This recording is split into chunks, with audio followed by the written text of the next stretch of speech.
어떤 목사님의 체험담이 있습니다. 한 번은 목사님이 미국에서 영국으로 가는 비행기를 탔는데 미국 청년과 나란히 앉게 되었습니다. 영국에 있는 약혼녀를 만나러 가는 그 청년은 앉자마자 목사님에게 자신의 약혼녀를 자랑했습니다. 목사님, 제 약혼녀는 얼굴이 예쁘고 몸매도 아름다워서 눈이 부실 정도입니다. 그렇게 예쁠 수가 없습니다. 저는 그녀를 사랑합니다. 저는 그녀에게 완전히 빠졌습니다. 1시간 이상을 쉬지 않고 자랑하기에 목사님이 궁금해서 물었습니다. 혹시 애인의 사진 한번 볼 수 있습니까? 그러자 청년은 기다렸다는 듯이 사진을 꺼내서 보여주었는데 그 사진을 본 목사님의 소감이 재밌습니다. 내가 지금까지 본 여자 중에서 그렇게 못생긴 여자는 생전 처음이었습니다. 사랑에 빠진 사람의 이야기는 아무리 듣고 또 들어도 재밌습니다. 감동적입니다. 즐겁습니다. 그래서 사람들은 늘 사랑을 노래합니다. 부부간에도 사랑을 노래하고 부모와 자식 간에도 사랑을 노래합니다. 목회자와 성도의 사랑, 성도와 성도의 사랑, 스승과 제자의 사랑, 나와 너의 사랑을 항상 노래하며 살아갑니다. 그렇기 때문에 오늘 또 사랑을 빼놓고 음악을 말할 수 없습니다. 사랑을 빼놓고 문학을 말할 수 없습니다. 사랑을 빼놓고 인생을 말할 수 없습니다. 그야말로 사랑이 없으면 인생은 아무것도 아닙니다. 이렇게 사랑이 중요하고 귀하니까 성경은 오늘 또 말씀합니다. 그런즉 믿음, 소망, 사랑 이 세 가지는 항상 있을 것인데 그 중에 제일은 사랑이라. 이 세상에 사랑보다 위대한 것은 없습니다. 사랑보다 좋은 것도 없습니다. 사랑은 모든 것을 참으며 모든 것을 믿으며 모든 것을 바라며 모든 것을 견딥니다. 모든 일에 승리를 가져다 주고 모든 일을 완성시켜 줍니다. 그래서 사랑의 본체가 되시는 예수님은 우리에게 친히 말씀하십니다. 새 계명을 너희에게 주노니 서로 사랑하라. 내가 너희를 사랑한 것 같이 너희도 서로 사랑하라. 너희가 서로 사랑하면 이로써 모든 사람이 너희가 내 제자인 줄 알리라. 우리가 서로 사랑하면 세상 사람들이 우리를 예수님의 제자로 인정해 준다는 말씀입니다. 그러나 이 말씀은 우리가 서로 사랑하지 않으면 사람들이 우리를 주님의 제자로 인정해 주지 않을 것이라는 뜻이 되기도 합니다. 실제로 그렇습니다. 세상 사람들은 우리가 아무리 교회에 열심히 다녀도 그것만으로 우리를 예수님의 제자로 인정해 주지 않습니다. 아무리 예수 믿는 사람이라고 말해도 우리를 예수님의 제자로 인정해 주지 않습니다. 어느 교회가 교인끼리 갈등이 심하게 생기면서 다투었습니다. 경찰이 출동할 만큼 싸웠습니다. 그때 세상 사람들이 뭐라고 한 줄 아십니까? 4글자로 미친 것들이라고 했습니다. 얼마나 부끄럽고 창피한 이야기입니까? 우리는 성경을 보고 예수를 믿지만 세상 사람들은 우리 성도들의 삶을 보고 예수님을 인정하는 것입니다. 세상 사람들이 예수는 믿지 않아도 교회가 사랑의 공동체인 것만큼은 분명히 알고 있습니다. 그러므로 그 기대치에 미치지 못하면 교회는 손가락질 당하고 비난받게 되어 있습니다. 예수님은 오늘 또 우리에게 말씀하십니다. 서로 사랑하라. 내가 너희를 사랑한 것 같이 너희도 서로 사랑하라. 그러면 사랑이 무엇입니까? 우리가 아는 대로 사랑은 강요하는 것이 아닙니다. 상대방을 위해서 기꺼이 포기하고 희생하고 내어주고 감싸주고 기다려주는 것이 사랑입니다. 상대방에게 모든 것을 내어주고 거기에서 행복을 찾는 것이 사랑입니다. 그래서 사랑에 빠지는 사람은 반드시 변해야 하고 행복해야 합니다. 변하지 않으면 그 사랑은 가짜 사랑이고 행복하지 않으면 그 사랑 역시 가짜 사랑입니다. 사랑에 빠진 사람을 한번 보세요. 사랑에 빠지면 가치관이 달라지고 생활관이 달라지고 우주관이 달라지지 않습니까? 하다못해 얼굴까지 달라집니다. 사랑에 빠진 사람들은 하나같이 얼굴에서 빛이 납니다. 그렇게 예쁠 수가 없습니다. 사랑에 빠지면 예뻐져요라고 하는 말은 불변의 진리입니다. 흔히 기침과 사랑은 감출 수가 없다라는 말이 있습니다만은 정말이지 기침과 사랑은 감출 수가 없습니다. 사랑에 빠진 사람은 말 안 해도 다 드러납니다. 우리 교인들 가운데도 연애하는 청년들을 보면 얼굴에 다 쓰여 있습니다. 연애하는 처녀들은 얼굴이 마치 여름날 장미꽃처럼 환하게 피어 있습니다. 사랑하면 근본적으로 달라지게 되어 있습니다. 그러면 사랑은 구체적으로 사람을 어떻게 변화시킵니까? 첫째로 사랑은 사람을 어리석게 만듭니다. 바보로 만들어버립니다. 이것이 사랑의 특성이고 사랑의 속성입니다. 만약 사랑에 빠졌는데도 멀쩡하다면 그 사람은 좀 문제가 있는 사람입니다. 사랑하면 하나같이 바보가 되는 거예요. 많이 배운 사람이나 적게 배운 사람이나 다 똑같습니다. 그래서 오늘의 본문 고린도후서 12장 11절을 보면 사도 바울도 이렇게 고백합니다. 내가 어리석은 자가 되었으나. 여러분, 바울처럼 똑똑한 사람이 왜 어리석은 자가 되었습니까? 바로 사랑 때문에 어리석은 자가 된 거예요. 고린도 교회 교인들을 열심히 사랑하다 보니까 어느새 자기 자신이 바보가 되어 있었다는 것입니다. 바로 이것이 사랑의 원리입니다. 그러니까 사랑한다고 하면서 여전히 똑똑해하고 어리석은 데가 전혀 없는 사람은 문제가 있습니다. 여전히 따지고 여전히 자기중심적이고 여전히 자기 욕심만 채우려고 하는 사람은 아직 사랑의 진가를 모르는 사람입니다. 사랑에 덜 빠진 사람이라고요. 사랑하면 다 바보가 되는 것입니다. 남들이 뭐라고 하든 말든 상관이 없고 흉을 보든 말든 상관이 없습니다. 그저 마냥 좋습니다. 그래서 혼자 희죽희죽 웃고 다닙니다. 그러면 그게 바보지 뭡니까? 사랑하면 바보가 되고 어리석은 사람이 되는 것입니다. 둘째로 사랑은 사람을 작아지게 만듭니다. 여러분, 사랑에 빠진 사람을 보세요. 스스로 작아지지 않습니까? 스스로 작아지고 약해지고 그러다가 없어져 버립니다. 그대 앞에만 서면 나는 왜 작아지는가 하고 노래하는데 그 고백이 진리입니다. 사랑하면 사랑의 대상 앞에서 한없이 작아지는 것입니다. 그러니까 사랑하는 사람 앞에서 자존심을 내세우고 큰 소리치면 그것은 사랑이 아니라고 할 수 있습니다. 내가 크냐 네가 크냐 하고 경쟁심을 가지면 그것은 이미 사랑이 아닙니다. 그냥 함께 있는 것이지 사랑은 아닙니다.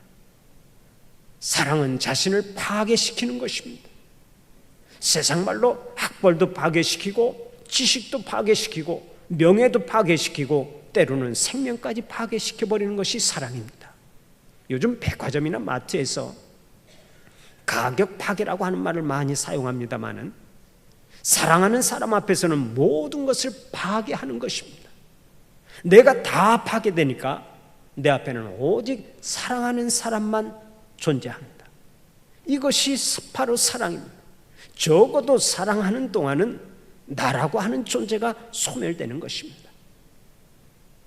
많은 여성들이 40대 중반 후반쯤 되면 잃어버린 자기에 대해 소스라치게 놀란다는 이야기가 있습니다. 처음에는 연애하느라고 바쁘고 결혼 이후에는 아이를 낳아서 키우느라고 바쁩니다. 그 아이들이 고등학교, 대학교에 들어가고 남편이 사회에서 자리를 잡고 나면 그때 가서 비로소 없어진 자신을 알게 된다는 것입니다. 그래서 이런 생각을 합니다. 도대체 나는 무엇인가? 나는 누구를 위해 이렇게 희생했는가? 내 인생은 도대체 뭐란 말인가? 그러다가 우울해지면서 우울증을 앓기도 하고 소위 인생의 사춘기를 극복하지 못하고서 탈선하는 사람도 있습니다. 그러나 냉철하게 생각해 보면 자기 자신도 없이 살았던 그 기간이 정상입니다. 뒤늦게 정신이 들어서 잃어버린 자아를 찾겠다고 하는데 사실 이것은 사랑이 식었다는 증거지 정상은 아닌 것입니다. 내가 소멸되면서도 소멸되었다는 사실조차 의식하지 못하고 사는 것이 정상입니다. 진정한 사랑은 자신을 파괴시키고 소멸시키는 것이기 때문에 그렇습니다. 성경을 보면 마리아가 어느 날 예수님께 값비싼 향유를 쏟아붓는 기사가 나옵니다. 예수님을 너무나 사랑한 나머지 자신의 전 재산과도 같은 향유 옥합을 바싹 깨뜨려서 그 향유로 예수님의 발을 씻어드립니다. 그것도 머리털을 풀어서 그 머리털로 예수님의 발을 씻어드립니다. 마리아는 예수님을 너무나 사랑했기 때문에 창피한 것도 몰랐습니다. 아까운 것도 몰랐습니다. 후회하는 마음도 없었습니다. 이미 자기는 없어져 버리고 소멸되어 버렸던 것입니다. 바로 이것이 사랑입니다. 셋째로, 사랑은 사람을 미치게 만듭니다. 사랑은 역시 좀 미쳐야 합니다. 미친다는 말이 무슨 얘기입니까? 하나만 생각하고 다른 생각은 못한다는 말입니다. 실제로 사랑에 빠지면 좌우를 돌아보지 못하지요. 오로지 하나만 골똘히 생각합니다. 앉으나 서나 당신 생각뿐입니다.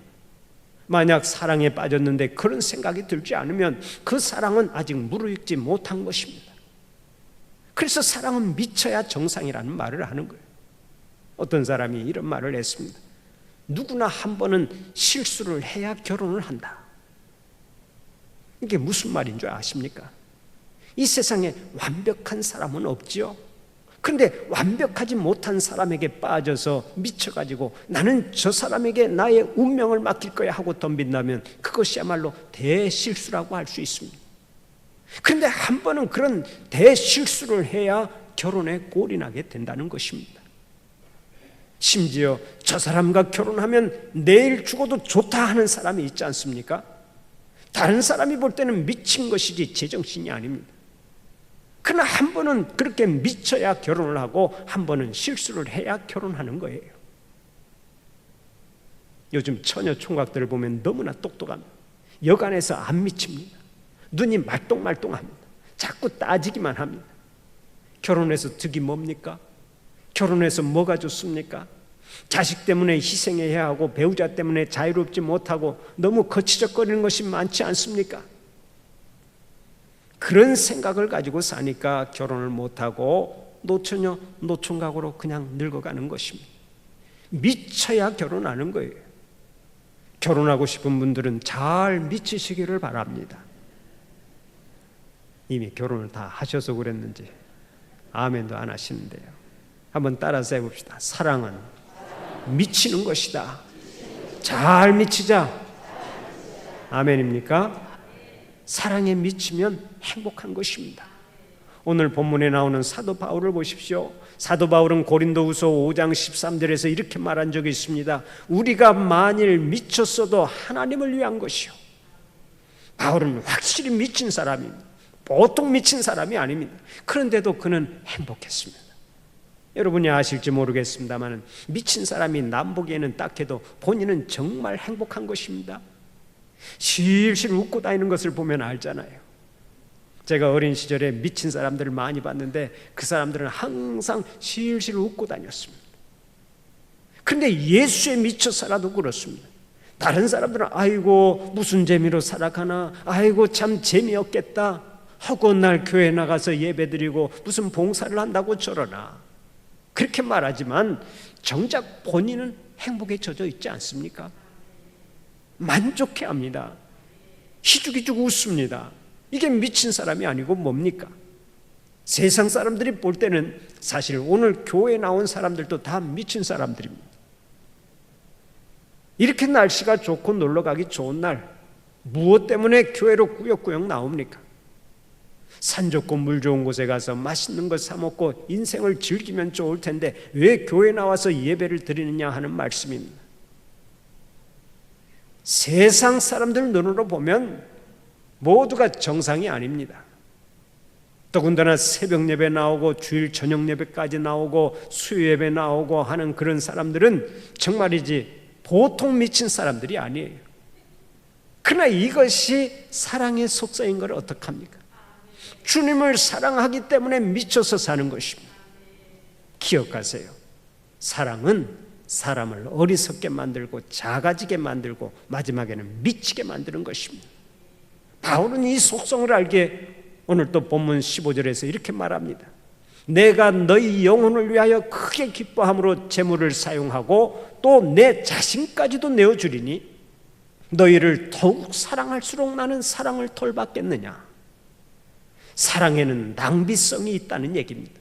사랑에 빠지면 미쳐서 가진 것을 다 바쳐도 미련이 없습니다. 그뿐 아닙니다. 좀 더 나아가서는 자신까지도 바칩니다. 자신을 바친다고 하는 것은 자기의 마음을 바치고 명예를 바치고 시간을 바치고 은사를 바치고 생명을 바치는 것을 말합니다. 사랑에 빠지면 이렇게 자기의 모든 것을 다 바쳐버린다는 것입니다. 그러면 바치는 나는 어떻게 됩니까? 아무 보상도 생각하지 않습니다. 아무것도 계산하지 않습니다. 따지는 것이 하나도 없습니다. 여러분, 이런 낭비가 어디 있습니까? 사랑이 없는 사람은 어디까지가 내 의무냐, 어디까지가 내가 할 일이냐 하고 따집니다. 하지만 사랑에 빠진 사람은 이런 것을 따지지 않습니다. 계산하지 않고 한계를 넘어섭니다. 생각해 보면 이보다 큰 낭비가 없죠. 그러나 바로 이것이 사랑의 속성인 것을 아시기를 바랍니다. 오늘의 본문 14절을 보면 사도 바울도 이렇게 고백하지요. 보라, 내가 이제 세 번째 너희에게 가기를 준비하였으나 너희에게 폐를 끼치지 아니하리라. 내가 구하는 것은 너희의 재물이 아니요 오직 너희니라. 어린아이가 부모를 위하여 재물을 저축하는 것이 아니요 부모가 어린아이를 위하여 하느니라. 바울은 고린도 교회를 방문하면서 일체 폐를 끼치지 않겠다고 말하면서 자기의 사랑을 부모의 사랑으로 비유하고 있습니다. 어디서든 어린아이가 부모를 위해 저축하지 않고 부모가 어린아이를 위해 저축하듯이 자신은 그런 부성애를 가지고 고린도 교회를 사랑한다는 것입니다. 흔히 자식들은 부모의 사랑을 잘 모릅니다. 그래서 부모의 등에 업힌 어린아이가 종종 부모의 등을 두드리면서 소리를 지르지요. 그렇게 사랑을 받으면서도 부모를 원망하고 화풀이하는 경우가 많습니다. 천하의 부자식이죠. 그렇다고 해서 부모가 그 자식을 내려놓고 가지 않습니다.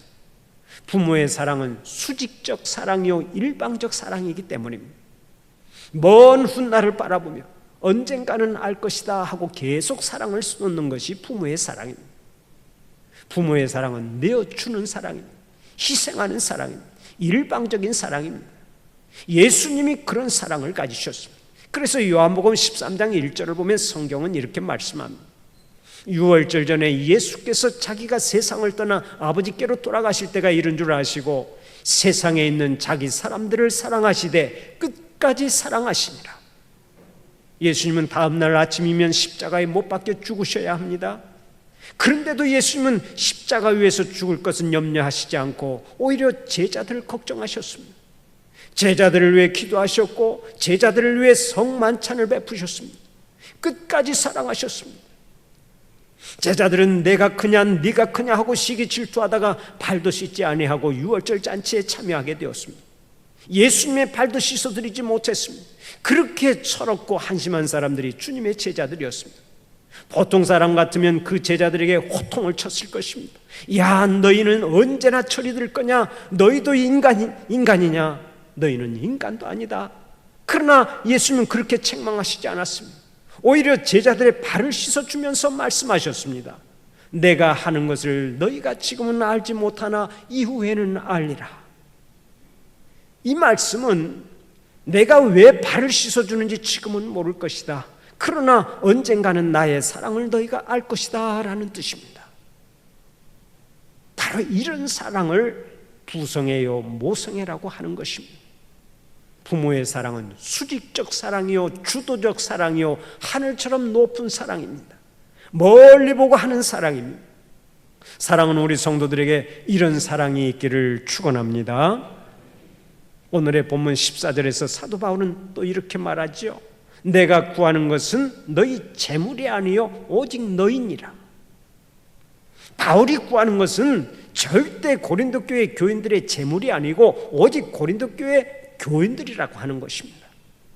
자신의 물질을 낭비하고 자신의 모든 것을 낭비하면서 구하는 것은 오직 고린도 교회 교인들이라는 얘기입니다. 결국 사랑은 물질의 문제가 아니라는 뜻입니다. 그렇습니다. 사랑은 물질을 주고받는 정도의 것이 아닙니다. 사랑은 나 자신을 내어주고 상대방을 전체로 받는 전체 이야기입니다. 사랑은 부분의 이야기가 아닙니다. 어떤 사람은 결혼을 약속하고 결혼 예물을 준비하다가 파혼하는 경우가 있습니다. 이유는 다이아몬드 반지와 다이아몬드 목걸이를 해주지 않았기 때문에 그랬다는 것입니다. 아니, 예물이 금반지면 어떻고 은반지면 어떻습니까? 아무 것이나 사랑의 증표로 주고받으면 되는 것이지 꼭 다이아몬드 반지만 받아야 합니까? 예물은 어디까지나 예물입니다. 결혼을 기념하는 하나의 선물인데 거기에다가 목숨을 걸면 되겠습니까? 제가 지금 차고 있는 이 금반지가 결혼 반지입니다. 36년 전에 결혼 기념으로 선물을 받은 것입니다. 그 당시 95,000원짜리 금반지를 선물로 받았는데 제가 너무나 감사해서 아내에게 5만 원짜리 반지를 하나 사주었습니다. 아이고, 좀 더 쓰시지 그게 뭐요? 하는 분이 있을지 모르지만 워낙 가난한 목사라서 신혼여행도 그냥 정읍 내장산으로 갔다 온 판에 어떻게 고가의 폐물을 사줍니까? 그 싸구려 반지도 사실은 다 빚을 내서 사준 것입니다. 그래도 제 아내는 그 반지가 사랑의 증표라고 한동안 열심히 끼고 다녔고 저는 지금까지 36년 동안 한 번도 빼놓지 않고 줄기차게 끼고 다닙니다. 지금도 볼수록 멋있잖아요. 뭐 아멘도 안 하시는데 저는 볼 때마다 너무 멋있다 생각이 돼요. 죽을 때까지 저는 이거 안 뺄 거예요. 이게 비싸서 그런 게 아니거든요. 사랑의 증표니까, 선물이니까 이것을 줄기차게 끼고 다닐 거라고요. 우리가 결혼식 때 받은 예물에 많은 의미를 두려고 합니다만은 사실은 결혼은 서로 생명을 주고받는 거잖아요. 생명을 주고받고 전체를 주고받는 것인데 금반지면 어떻고 구리반지면 어떻습니까? 생각을 바꿔야 합니다. 사도 바울은 고린도 교회 교인들을 사랑해서 자신의 전체를 내주었습니다. 일부분만 준 것이 아닙니다. 자신의 물질도 주고 자신의 생명도 주고 자신의 삶 전체를 내주었습니다. 그래서 하나가 된 것입니다. 예수님은 오늘 또 우리에게 말씀하십니다. 서로 사랑하라. 내가 너희를 사랑한 것 같이 너희도 서로 사랑하라. 아가페의 사랑은 모든 것을 주고받습니다. 전체를 주고받습니다. 사도 바울처럼 모든 것을 기꺼이 내어주는 사랑으로 세상을 변화시키고 하나님의 사랑을 땅끝까지 증거하는 여러분들이 되시기를 간절히 축원합니다.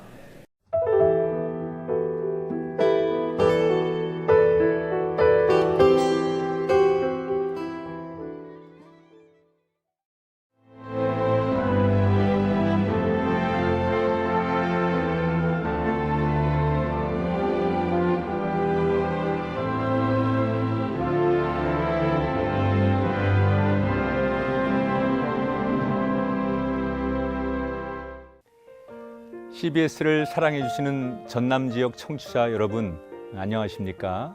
CBS 재단 이사장 꿈의 교회 김학중 목사입니다. 여러분의 사랑과 관심 덕분에 전남 CBS가 순천시 장천동에 새로운 사옥을 마련하게 됐습니다.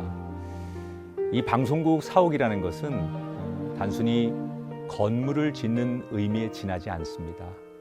전남 지역 복음 전파와 특별히 다음 세대를 위한 미래 비전을 세우는 일입니다.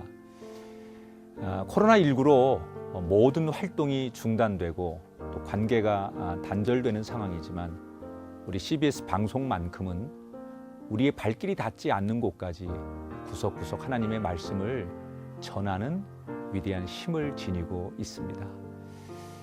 이 방송이 믿음의 반석 위에 굳건히 세워질 수 있도록 여러분들께서 벽돌 한 장 한 장씩 쌓아가는 마음으로 전남 CBS를 위해 후원해 주시고 기도해 주시기를 간곡히 부탁드립니다. 여러분의 이 작은 행함이 CBS를 통해서 교회 공동체를 회복하고 누군가의 믿음을 소생시켜 줄 굳게 믿습니다. 여러분 한 분 한 분을 축복합니다.